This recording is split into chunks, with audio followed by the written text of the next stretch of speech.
आणि या मोर्चाला सुरुवात होण्याआधी या मोर्चात सहभागी झालेल्या तरुणींनी काय प्रतिक्रिया दिली आहे ती जाणून घेऊया।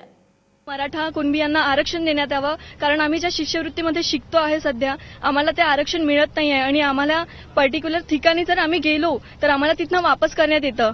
आम्हाला पण म्हणजे ती एक प्रति भेटली पाहिजे जिथे आम्ही आम्हाला स्वतःला साबित करू शकू। 13 जुलै रोजी कोपर्डी गावात आमच्या बहिणींवर जो हे झालेला आहे अत्याचार, तिला त्याचा हे भेटलाच पाहिजे इन्साफ, म्हणून तिला न्याय मिळवून देण्यासाठी आम्ही एक झालेलो आहोत। तसंच मराठा आरक्षण लागू झाले पाहिजे।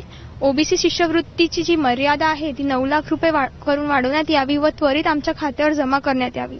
ज्यांनी आमचे महाराज श्री व छत्रपती यांच्याबद्दल खोटा इतिहास रचला आहे अशी इतिहासकार पुरंदरे यांना महाराष्ट्र भूषण पुरस्कार दिला आहे, तो लवकरात लवकर तातडीने त्यांचा मागे घेण्यात यावा, कारण की त्यांनी आमच्या राष्ट्रमाता जिजाऊ यांच्यावर शिंतोडे उडवल्या, त्यांच्या चारित्र्यांवर शिंतोडे उडवल्या, त्यामुळे त्यांचा पुरस्कार मागे घेण्यात यावा।